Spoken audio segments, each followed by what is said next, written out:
আসসালামু আলাইকুম। আজকে আমি আপনাদের সাথে শুধুমাত্র ময়দা দিয়ে চায়ের সাথে খাওয়ার জন্য অসম্ভব মজাদার মুচমুচে একটা সকাল বিকেলের নাস্তার রেসিপি শেয়ার করব।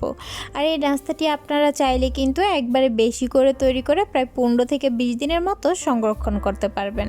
আশা করছি আমার এই সহজ নাস্তার রেসিপিটি আপনাদের ভালো লাগবে। তো নাস্তাটি তৈরি করার জন্য আমি প্রথমে একটা মিক্সিং বলে 1 কাপ ময়দা নিয়ে নিচ্ছি। এরপর এর মধ্যে স্বাদ মতো লবণ দিয়ে দিচ্ছি, আর দিচ্ছি 1 টেবিল চামচ চিনি, 1 টেবিল চামচ কালো জিরা। এবারে শুকনো উপকরণগুলোকে ময়দার সাথে প্রথমে ভালোভাবে মিশিয়ে নিচ্ছি। শুকনো উপকরণগুলো মিশিয়ে নেওয়া হয়ে গেলে এখন এর মধ্যে 1 টেবিল চামচ রেগুলার রান্নার তেল দিয়ে দিচ্ছি। তারপরে এটাকে ময়দার সাথে ভালোভাবে হাতে একটু সময় নিয়ে মিশিয়ে নিব। তো মিশিয়ে নেওয়া হয়ে গেলে হাত দিয়ে এভাবে মুঠ করে ধরলে যদি এমন দলা পেকে যায় তখন বুঝে নিতে হবে মেশানোটা পারফেক্ট হয়েছে। এখন এর মধ্যে কিছু পরিমাণ পানি দিয়ে একটা মোটামুটি টাইট ডো তৈরি করে নিব। তবে পানিটা কিন্তু একবারে দিব না, অল্প অল্প করে দিব আর মিশিয়ে নিব।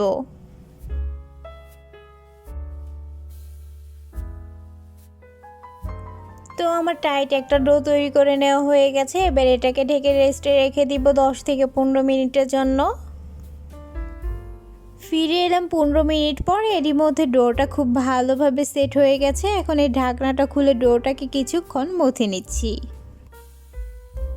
মথে নেওয়া হয়ে গেলে এবার এটাকে ছোট ছোট পিস দিয়ে লেচি তৈরি করে নিচ্ছি। তো আমি 3টা লেচি তৈরি করে নিয়েছি। এবার এখান থেকে একটা লেচি নিয়ে হাত দিয়ে এভাবে করে গোল বলের মতো তৈরি করে নিচ্ছি। আর একইভাবে সবগুলো গোল বলের মতো তৈরি করে নিয়েছি। এখন এখান থেকে একটা লেচি নিয়ে বোর্ডের উপরে নিয়ে নিচ্ছি। তারপরে এর উপরে কিছু পরিমাণ ময়দা দিয়ে একটা বড় সাইজের রুটি বেলে নিব। আর রুটিটা যতটা সম্ভব পাতলা করে বেলে নিতে হবে।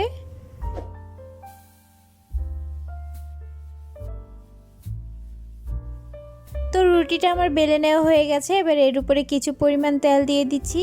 তারপরে এই তেলটাকে হাত দিয়ে এভাবে করে পুরোটা রুটির উপরে লাগিয়ে নিচ্ছি।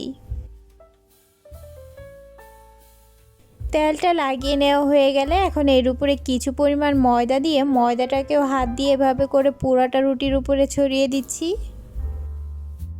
এবার রুটিটাকে রোলের মতো করে ফোল্ড করে নিচ্ছি। ফোল্ড করে নেওয়া হয়ে গেলে এখন রুটিটার লাস্টের অংশটাতে সামান্য পানি লাগিয়ে দিচ্ছি। এতে করে নাস্তাগুলো ভাজার সময় আর খুলে যাবে না। এখন এই রোলটাকে একটা ছুরির সাহায্যে এভাবে করে ছোট ছোট পিস দিয়ে কেটে নিচ্ছি। তো পুরোটা রোল কেটে নেওয়া হয়ে গেলে এবার এখান থেকে একটা অংশ নিয়ে হাত দিয়ে এভাবে করে ছড়িয়ে নাস্তা শেপ দিয়ে দিচ্ছি। আপনারা চাইলে বেলে নিতে পারেন। খুবই সহজ একটা কাজ, আপনাদের আরেকটা তৈরি করে আমি দেখিয়ে দিচ্ছি। আর একইভাবে আমি সবগুলো নাস্তা শেপ তৈরি করে নিয়েছি। এবার এগুলোকে ফ্রাই করে নিব। ফ্রাই করার জন্য একটা প্যানের মধ্যে পরিমাণ মতো তেল দিয়ে সামান্য গরম করে নিয়েছি। এখন এই গরম তেলের মধ্যে এক এক করে নাস্তা শেপগুলো দিয়ে দিচ্ছি। তো একবারে যতগুলো নাস্তা প্যানের মধ্যে ধরেছে দিয়ে দিয়েছি। এবার এগুলোকে চুলার আঁচ মিডিয়ামে রেখে কিছুক্ষণ পর পরে এপাশ ওপাশ করে ভেজে নিব।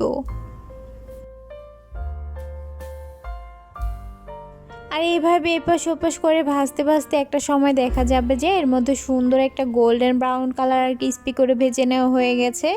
এই পর্যায়ে এখন এগুলোকে তেল থেকে উঠিয়ে একটা কিচেন টিস্যুর উপরে নিয়ে নিচ্ছি। এতে করে এক্সট্রা তেলটা চুষে নিবে। একইভাবে আমার সবগুলো নাস্তা ভেজে নেওয়া হয়ে গেছে। মাশাআল্লাহ, দেখুন নাস্তাগুলো দেখতে কতটা সুন্দর হয়েছে, খেতেও হয়েছে অনেক বেশি মুচমুচে আর মজাদার। এই নাস্তাটি চায়ের সাথে খেতে কিন্তু দারুণ লাগে। বাসায় একবার তৈরি করলে পরিবারের সবাই অনেক বেশি পছন্দ করবে। আশা করছি আমার এই সহজ নাস্তার রেসিপিটি আপনাদের ভালো লেগেছে। ভালো লাগলে অবশ্যই বাসায় একবার হলো ট্রাই করবেন। ট্রাই করে আমাকে কমেন্ট করতে ভুলবেন না। আরেকটা অনুরোধ করবো, আমার চ্যানেলটি সাবস্ক্রাইব করবেন এবং আমার ফেসবুক পেজটি ফলো করবেন। আজ এ পর্যন্ত, আবার দেখা হবে নতুন কোনো এক রেসিপিতে। সে পর্যন্ত সবাই অনেক বেশি ভালো থাকবেন, সুস্থ থাকবেন। আল্লাহ হাফেজ।